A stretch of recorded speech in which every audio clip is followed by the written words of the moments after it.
Thank you for coming back to session 3 special lecture. The speaker for this lecture is Professor Tomoyo Takagi from University of Tsukuba, Japan. She's one of the most active Japanese social linguists and has published many works on Japanese conversation analysis. She will now give us a talk about recent developments in discourse analysis and conversation analysis in Japan. Hello everyone. 여러분 안녕하세요. My name is Tomoyo Takagi. I'm honored to be invited to make this presentation on this very special occasion.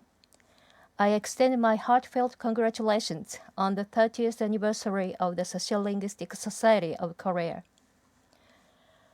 I would like to express my sincere gratitude to the President of the Society, Professor Kyung-suk Park, and the organizing committee members for their efforts to successfully conduct this online conference during this difficult period.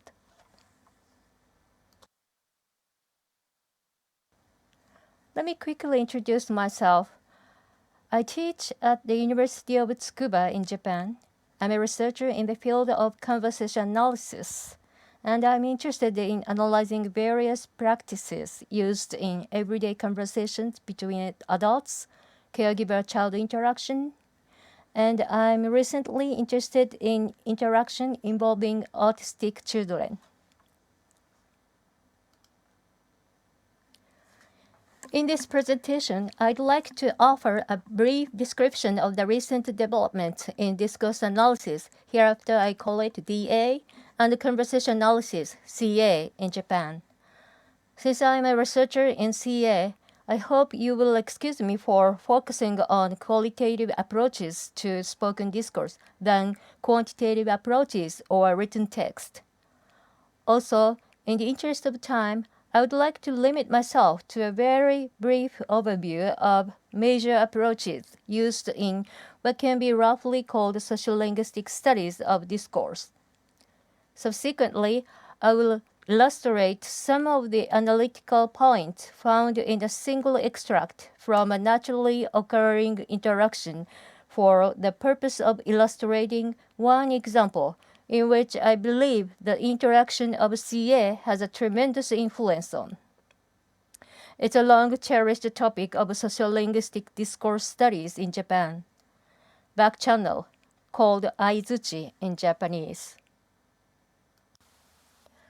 I think the term discourse began to be used in many fields of humanities and social sciences worldwide in the 1970s, and so, as it is probably the same for Korea or other parts of the world, what is meant by the term is slightly or widely different depending on the field and its research purpose.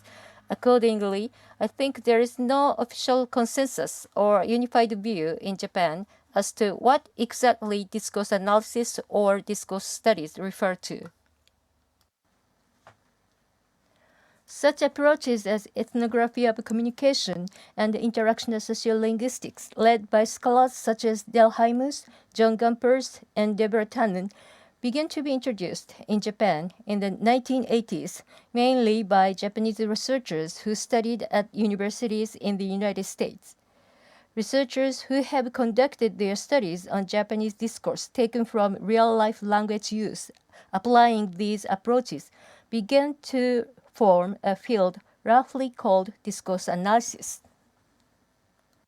A number of discourse analytic studies in Japan have been conducted on topics such as discourse units, politeness strategies, style shifts, gendered language, and so on, including back channel or aizuchi, which we will examine in detail later.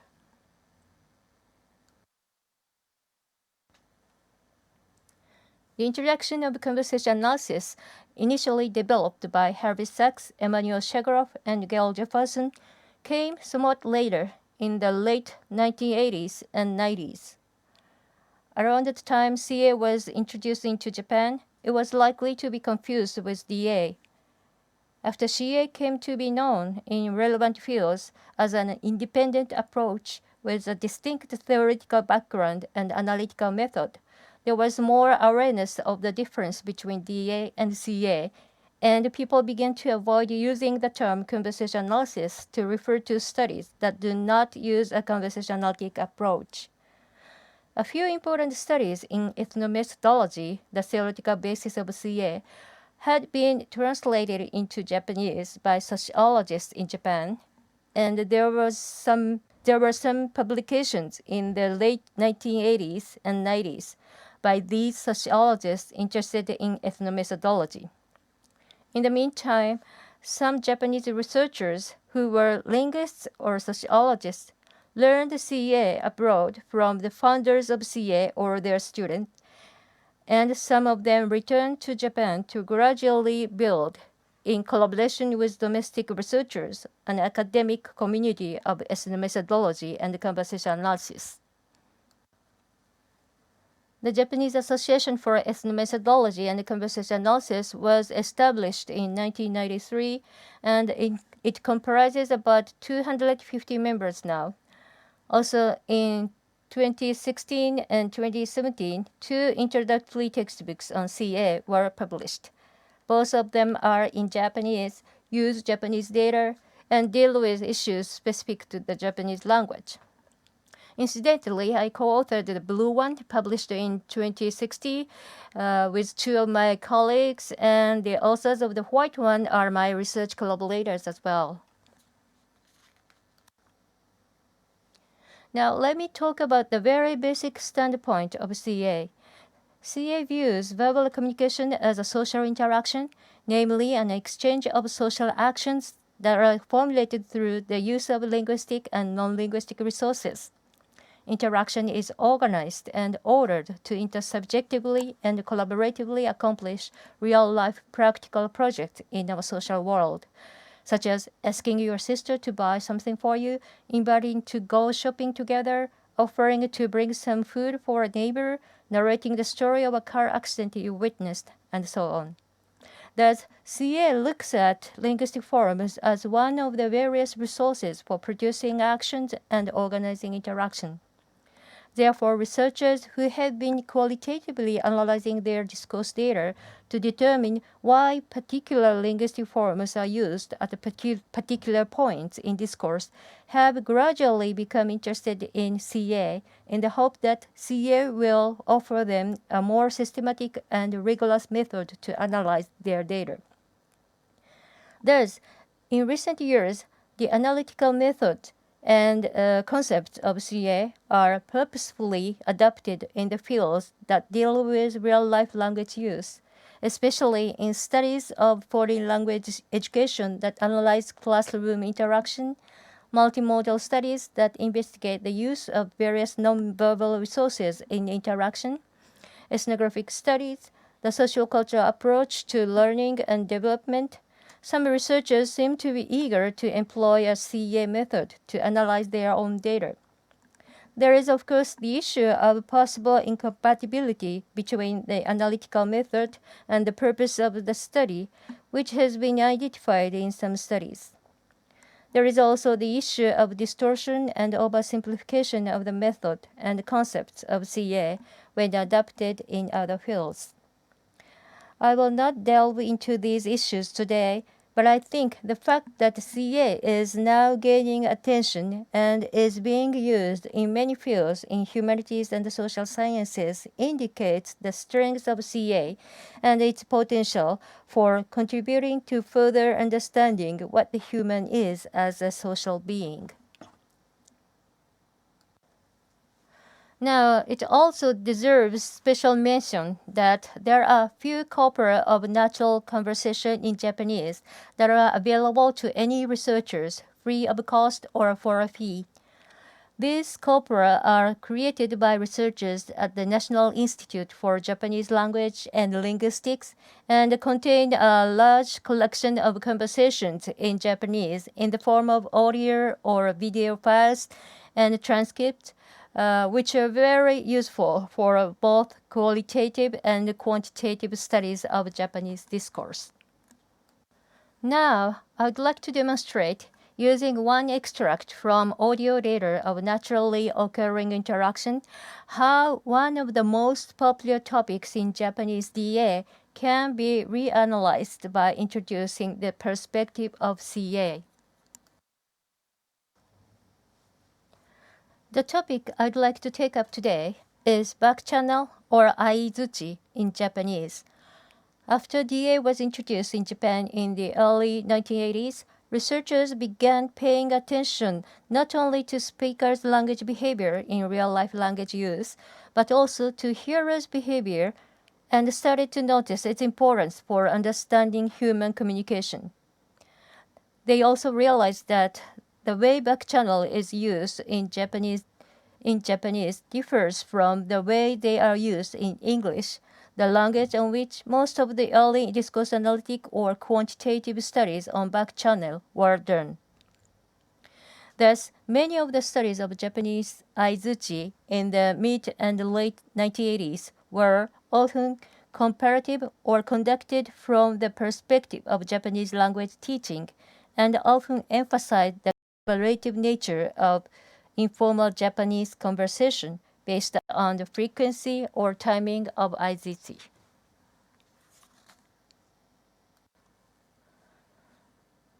Since the 1990s, many discourse analysts attempted to identify various functions of aizuchi based on their respective definition of aizuchi, which resulted in a long list of functional categories or subcategories proposed by different researchers. For example, expressing attentive listening, understanding, or agreement. Undoubtedly, these discourse analytic studies of aizuchi have contributed significantly to deepen our understanding of the significance and the diverseness of hearers' behaviors. What we need now is systematic ways to differentiate types of hearers' behaviors, which have been simply lumped together into the category of aizuchi, and to reveal what they really are as interactional objects through a rigorous microscopic analysis, for both of which I believe CA has a lot to offer. I'd like to demonstrate, by analyzing a single extract involving aizuchi, how CA can address these challenges. The excerpt I have brought today is taken from a telephone conversation between two middle-aged sisters. This data is available as a separate PDF document. So before you continue watching this video, I urge you to download the document and take a quick look at the whole excerpt.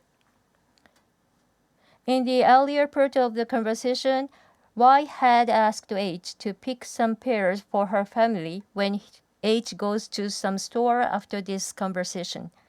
Immediately before this segment, Y informed H that the label printing software on the CD-ROM she borrowed from H did work well, and H tells Y that she could keep the CD-ROM.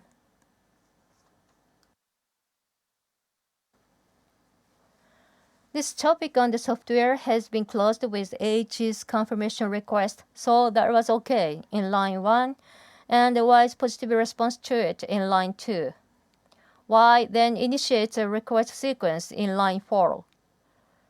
By the way, H runs some kind of office, and Asoko there in line 9 seems to refer to a store from which H regularly buys what she needs at her office. So here Y is asking H to buy some ink for her printer at this store. DA researchers would consider the response tokens in line 2 so, line 3 line 5 and hi, line 8 and line 16 sokka. This is not shown in this slide, as all belonging to the same phenomenon of aizuchi, but classifiable into somewhat different functional categories, such as expressing understanding and expressing agreement. Some of the researchers would even consider its utterance in line 13, aizuchi, in the form of joint utterance. Again, this is not shown in this slide, but you can see it in the PDF document. I think such all-embracing treatment of responsive actions is not without problem, because first, the ways particular forms are attributed to certain functional categories are not always analytically defensible, and sometimes seem to be arbitrary. Second, these functional categories themselves are not necessarily accurate in terms of how much they capture what the participants are actually doing using those particular forms at those particular sequential positions. These problems can be at least partially resolved by introducing proper units of analysis of a conversation that are based on what participants are interactionally doing through producing talk. This will simultaneously provide a reliable way of understanding who are recognized as the speaker and hearer or recipient at a particular moment in interaction by the participants themselves. The notion of turn and turn construction units, TCUs, proposed by Sachs, Shegloff, and Jefferson 1974 are particularly useful for dealing with these issues.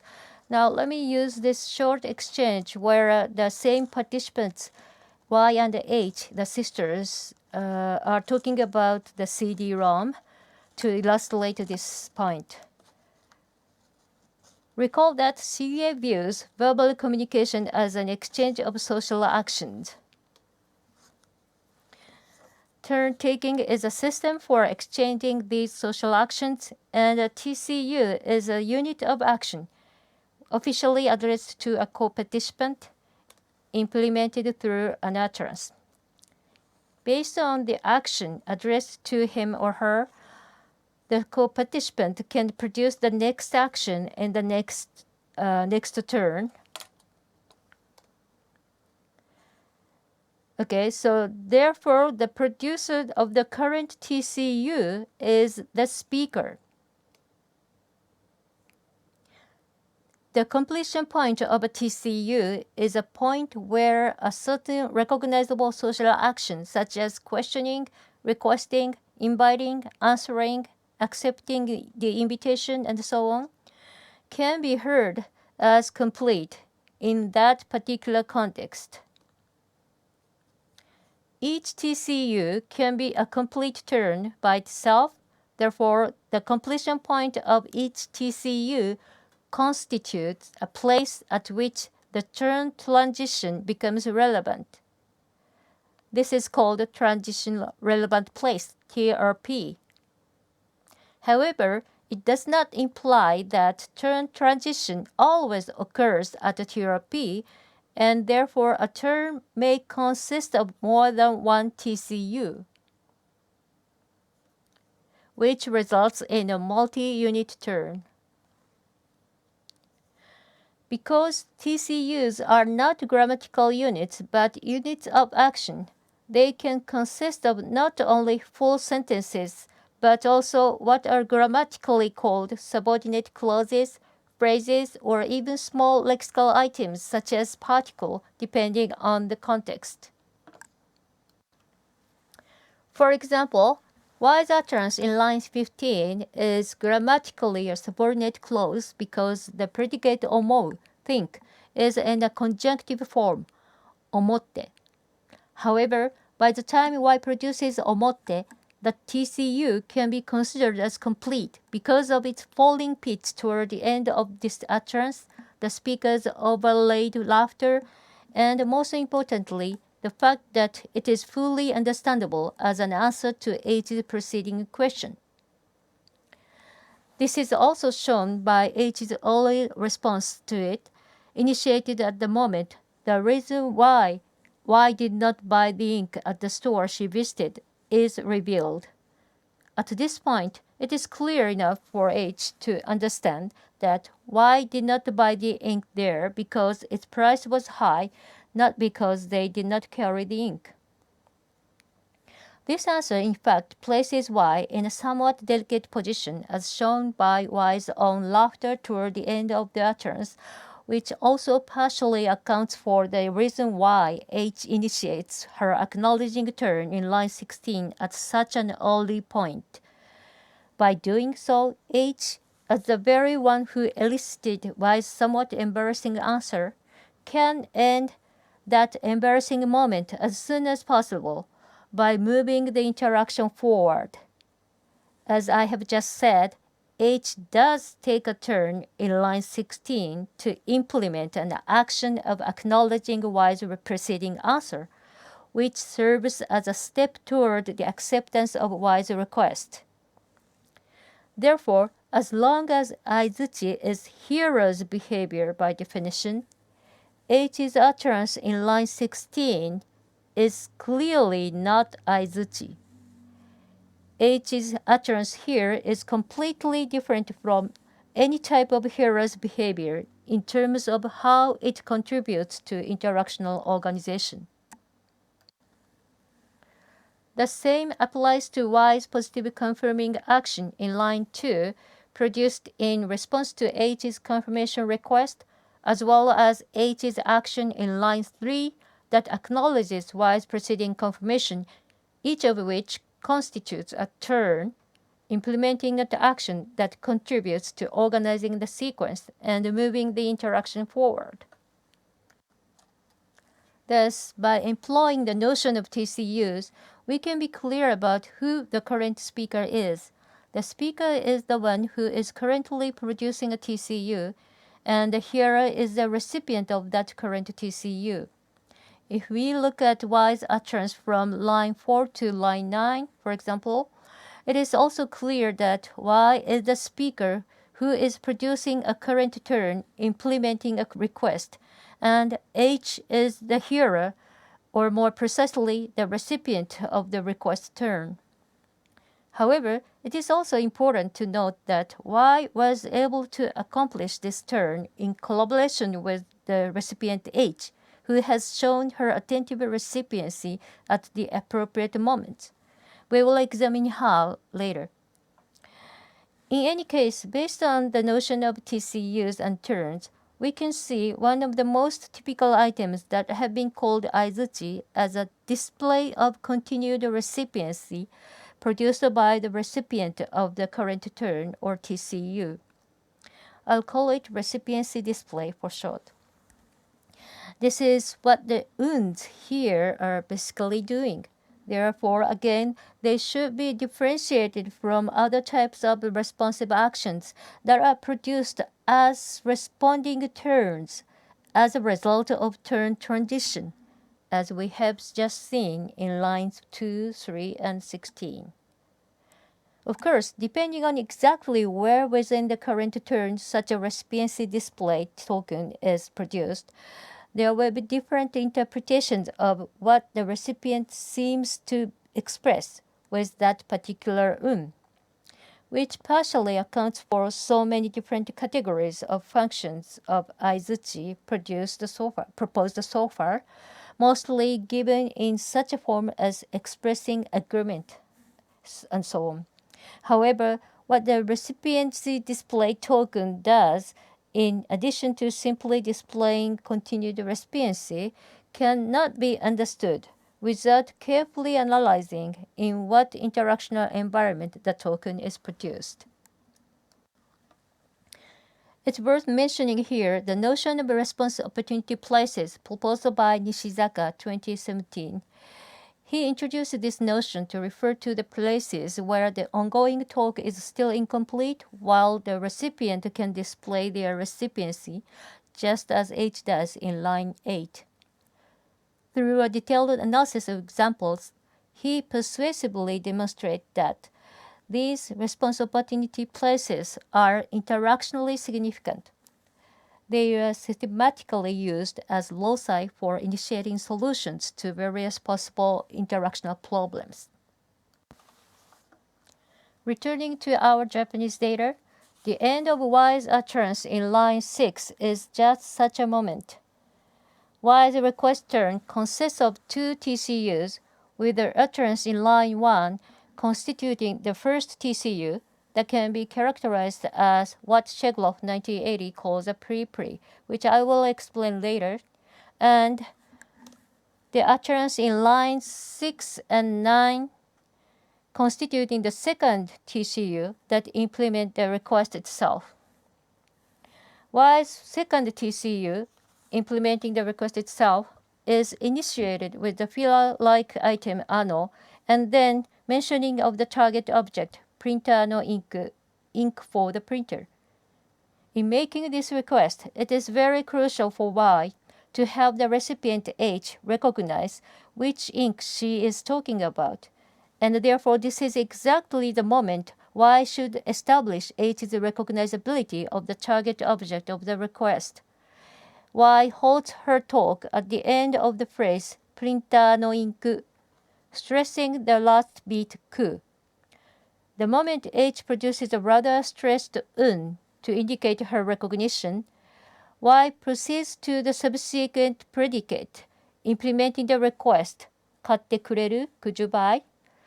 By connecting the referent and the predicate with the object marker O. Thus, the response opportunity place provided at the end of Y's utterance in line 6 is utilized for not simply displaying recipiency, but also displaying a recognition of the target item of the request. Interestingly, a similar phenomenon of using phrasal unit boundaries within a turn as interactional resources in Korean conversation is reported by Professor Kyu-Hyun Kim. As Professor Kim points out, it seems to be associated with the fact that both Japanese and Korean are agglutinative languages characterized by loose syntactic tying between utterance elements, which can be added easily and endlessly, in theory, bit by bit. That is, the ways conversational turns in these languages are constructed may be radically different from, for example, English, in that they are built bit by bit with opportunities to check understanding, recognition, or appropriateness of what has been produced so far being frequently interpolated before reaching their completion. This is one of the challenges we conversation analysts of the Japanese and Korean languages have to address. Now, let's focus on H's in line 5. It is not produced at the response opportunity place. Nonetheless, to native speakers of Japanese, it sounds like just another typical aizuchi or recipiency display. Why is produced at this moment of the current turn? In order to answer this question, we need to look at how Y starts this request sequence in line 4. As we know now, immediately before this segment, they have been talking about the software on the CD-ROM that Y borrowed from H, and this topic is now being closed with H's confirmation request, so that was okay in line 1. Y provides a response to it in line 2, which we have analyzed as not aizuchi, but a turn implementing an action of positive confirmation, which specifically is a second pair part of an adjacency pair initiated by H's first pair part confirmation request. Y's completion of this second pair part generates a place where either H or Y can take the next turn. Simultaneously, as H takes the next turn to acknowledge Y's positive confirmation, Y initiates the request turn in line 4, which results in the overlap between H's turn in line 3 and the beginning of Y's turn in line 4.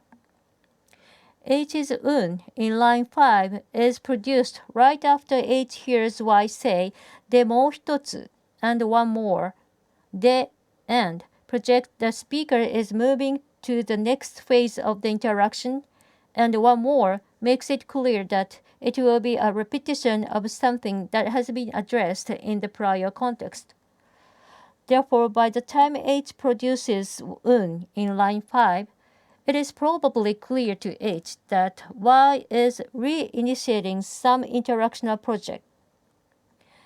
displaying at this earlier possible point that H is now prepared to be the recipient of the turn Y has just started by producing Un, is a very effective way of clarifying who is now the producer of the turn and who is its recipient, especially after the overlap. Now, what can we say about H's high in line 5? What Y is producing in line 4 can be seen as corresponding to what is called pre-pre in Sheglov 1980. Pre-pre's often take the form of "can I do X?", where X is the name of a projected future action, and upon receiving the go-ahead response from the other interlocutor, what immediately follows is not the base sequence of the projected action itself, but some preliminaries to that action. This is why it's called pre-pre. The work that is often done in such preliminaries is to establish the recognizability of the persons or objects relevant to accomplishing the projected action. In our Japanese data, all this is done within Y's single turn extending from line 4 to line 9 with the embedded exchange of establishing the recognizability of ink for the printer as we have seen earlier. H's high yes in line 4 is again produced at the earliest possible moment when it becomes clear that Y is producing a pre-pre that projects a request. Such an early initiation of H's response indicates H's readiness and willingness to have Y move on to the request. Thus, H's high here is not so much a recipiency display as a go-ahead response action, which could have been done in H's turn in the clear, following the completion of Y's pre-pre. Yet, since it is produced in overlap with Y's ongoing turn, H's go-ahead response does not have a formal position in the organization of sequence being developed here. However, we can see that Y indeed does hear H's high as a go-ahead response. As soon as she completes her pre-pre in line 4, she audibly inhales and launches the next TCU implementing the request. Thus, H's high in line 5 is such a different interactional object from Un in the same turn, in the same line, and it is clear that we should not lump them together if what participants are doing through these tokens is taken into consideration. Now let me conclude. I've discussed what kind of approaches to discourse in the area of broadly defined social linguistics have been developed and are currently often employed by Japanese researchers. I've then taken up one topic on which many DS studies have been made, aizuchi. They contributed to revealing significance and diverseness of hearers' behaviors in communication. However, concurrently, these findings have led to the confusion over what aizuchi really is and what are the relationships between the various forms of aizuchi and their functions. As a result, it seems there are just as many assortments of aizuchi as there are researchers of aizuchi. Conversation analysis was introduced relatively later and now has started to flourish in Japan. CA regard human real-time communication as an exchange of social actions, finely ordered to intersubjectively and collaboratively accomplish real-life practical projects in our social world. Aizuchi is one interactional object the recipient of a turn can use in the process of accomplishing such projects. I've demonstrated that in order to accurately and deeply understand aizuchi as an interactional object available to recipients, we need to anatomize the interactional environment in which each case of aizuchi is embedded, which is exactly what CA's analytical method is for. Finally, as I have said earlier, Because Japanese and Korean grammars are very similar to each other, they seem to share certain features in the ways TCUs and terms are constructed, which are markedly different from the ways TCUs and terms in a language such as English are constructed. Pursuing what is common and what is different in organizing interaction in these languages would greatly contribute to the field of CA. It is my earnest wish that mutual collaboration between Korean and Japanese researchers in the field of CA, as well as other fields of social linguistic studies, should be further promoted, which will definitely lead to further understanding of diverseness and intricacies of human communication in the real-life social world. Thank you very much. Thank you, Takagi. Let's take a break for 10 minutes, and we'll be back at 5:55 with the special discussion session. Thank you.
됐나요? 그거 해결을 해보시겠어요? 틀려요. 네, 해봐서 나왔어요.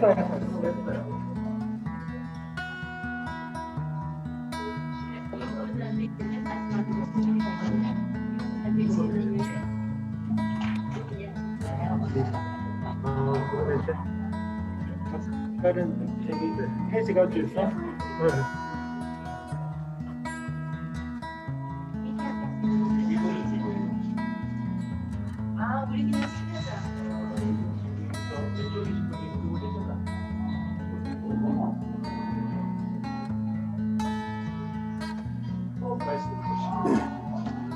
선생님, 강사님 또 말씀 한번 해주세요. 예, 안녕하세요.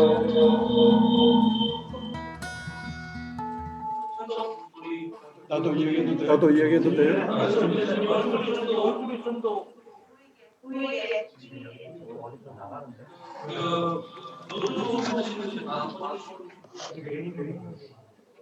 제 얘기 들립니까? 네, 들려요. 제 얘기도 들려요. 안 들려요?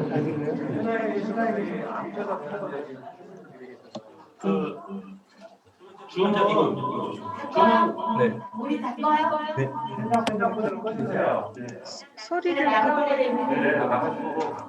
에코가 심하네요. 에코가 제 얘기 들려요? 네. 네. 또 말씀 좀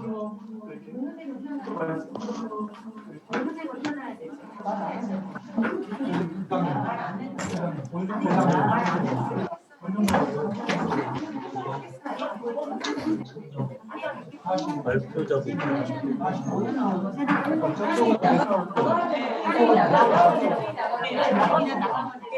눈물 완전 다 나갈게요. 눈물 완전 다 나갈게요.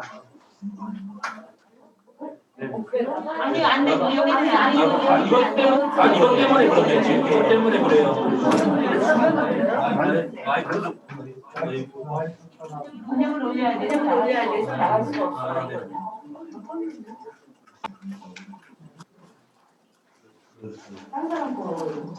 박은심 교수님 제 이야기 들립니까? 박은진 교수님, 제 말씀 드립니까?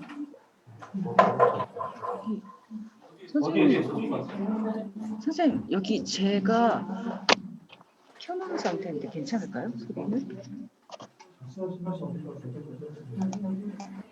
헤드폰으로만 들리고 있죠. 아, 요거 다시 한번 말씀해 주시겠습니까? 제 얘기 들립니까? 네, 제 얘기 들려요? 네, 안녕하세요. 여기 말씀하실 때는 내렸다가 외국분한테